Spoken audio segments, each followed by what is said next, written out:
Welcome back everybody to the Dickinson Homestead. If you're new, hello and welcome. My name is Shauna. So I just got done filming one of my favorite love meals from the slow cooker. This is a Monterey chicken spaghetti that is absolutely to die for. It's kind of the same as my chicken tetrazzini, only a little bit of a different flavor profile. And you'll see why, but it's super easy, it's really yummy, it's delicious. I'm ready to dig into this, so I know you will absolutely love this recipe, so I really hope you give it a try. Now this video is in collaboration with my friend Casey. She is such a sweet friend of mine, and I know you're gonna love her. She does a lot of the same foodie content that I do, so definitely click on the link down below so you can see what she made for her Crocktober recipe. So this is the last of the Crocktober for me. It's been a great one this year. I didn't do as many as what I wanted to do just because I toned it down a little bit because I knew so many other ladies were doing the Crocktober, but it has been fun. I hope you enjoyed some of the recipes that I did share with you this month. A link will be down below with the playlist that I created for all of the Crocktober meals for this year. So with that being said, and if you want to see how to do this really yummy Monterey chicken spaghetti in the slow cooker, then keep on watching. Okay everybody, so we are going to be making a slow cooker crock pot Monterey chicken spaghetti. This is so yummy. It's a lot like the chicken tetrazzini, but then it's got a few little twists that turn it into a different kind of flavor profile. So we're going to start out with, I've got three, let me lift you up over here. I've got 3 large chicken breasts in here. You can go 4 or 5 if you want to, or you can do chicken tenders if you wanted to as well, just for the cooking time. Oop, there we go with that. Okay, so I'm gonna go ahead and season up the chicken a little bit. I'm gonna put in some salt and pepper. I'm gonna give it a good salt and pepper on there. Just some extra flavor right on there. And then I'm also gonna put in a little bit of minced onion. I've got the dried minced onion so that I'm not having to chop anything right this second. That's odd. Okay, so we've got some chopped onion, or minced onion, dried minced onion. Oh my goodness. Okay, and then I'm also going to be putting in, let me back this up a little bit. I'm also gonna be putting in some garlic cloves. I just recently, Miss Jan Creson, she showed how to do this, oh my goodness, 7-8 months ago, something like that. I'll try to find the actual video where she showed how to do this, but I've got a bunch of garlic in here that I roasted in olive oil, and then I just put it into this jar and then filled it just where it's over the roasted garlic with some olive oil. And so I'm gonna get a few of the cloves out and put that in there.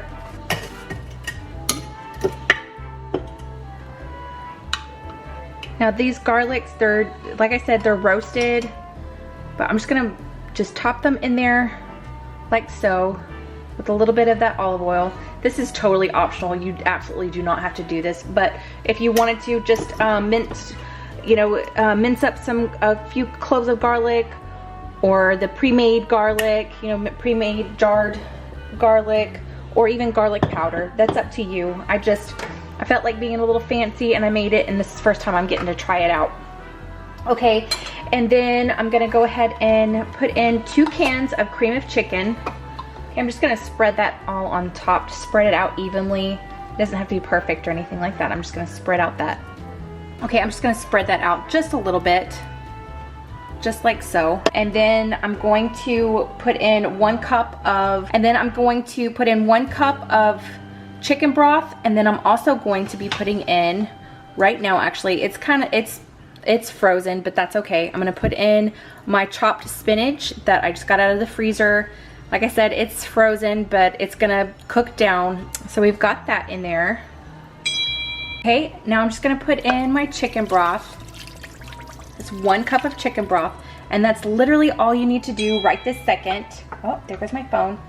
And I'm gonna put the lid on, and I'm gonna cook this for 4 hours on high, and then I'll show you what you need to do next and what ingredients will come up next.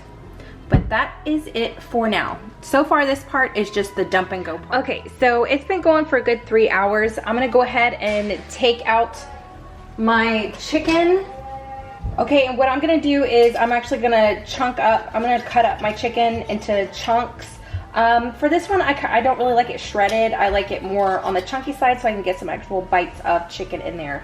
So I'm gonna do that real quick and then I'm gonna move on to the next step. Okay, I think that's pretty darn good. I just did mine in chunks. Sometimes I like it shredded, but most of the times for recipes like this, I like it more in chunks where I have like a big chunk of meat.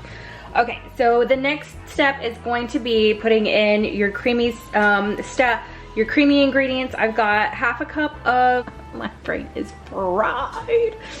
Okay, so I've got half a cup of cream cheese, and this is the whipped cream cheese that I get from Walmart, the Great Value one, and then I've got a 1/4 cup of sour cream in here. I'm hoping you can see that. Yeah, you can see that. Okay, so I'm gonna place that into my crock pot. Okay, I'm gonna find my whisk because apparently I lose it all the time. Okay, I found it. So all you're gonna do is take your whisk and get everything incorporated really well. This will take a few minutes to get that nice and mixed up in there. That is all you're gonna do right at this point. Give me a 2.5 seconds and we'll be done. Okay, so that's what it should look like right now. Now I'm gonna go ahead and put it back in the chicken bits. Okay, I'm gonna go ahead and get that a little bit of a mix in right there. Okay, and then I'm gonna put in, I went on ahead and shredded up a whole block, an 8-ounce block of Monterey cheese. And I'm gonna put just a handful actually in there. And then I'm gonna toss that around just a little bit. Okay, we're gonna let that go for another 30 minutes. And while that's getting going, I'm gonna go ahead and boil up my noodles, and I have a package of linguine that's gonna go into this bad boy.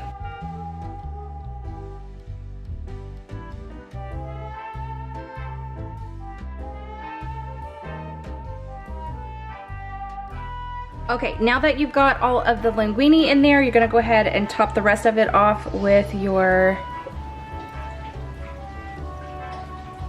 Monterey cheese, just on top of there, just like that. Okay, now what you're gonna do is you're gonna take some French fried onions, and you're gonna top it all on there, just like so, just like that. Now what you're gonna do, because I've still got 28 minutes left, your cheese is gonna get all melty, but I don't want the French fries getting all soggy. So what you're gonna do for the last few minutes is you're gonna place a towel over top, and then you're going to place your lid back on top, and that way none of the extra moisture gets onto the French fried onions and they stay crispy, but your cheese will get melty as well. So we'll be back in 30 minutes and then dinner is done.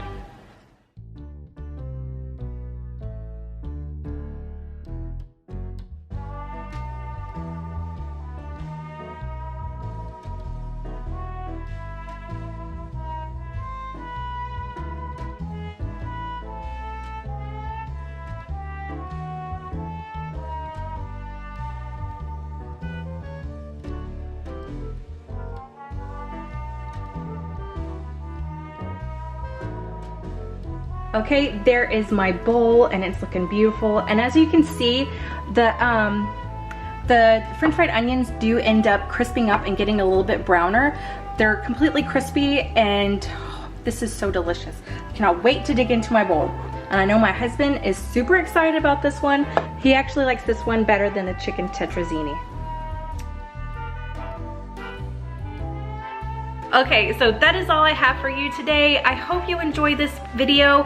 I really hope you go and check out my girl Casey. You're really gonna love her. I'm about to dig into my bowl here. I'm telling you, it is so good. It is so good, and you're gonna wanna eat every single bite of it. So again, thank you so much for joining me. I'll be back on a Monday for a really yummy casserole video, and I hope everybody has a great weekend, and I'll see you later. Bye, y'all. It's so good. It's so good. I can't even. It's just so good. Shoving it in my fat face.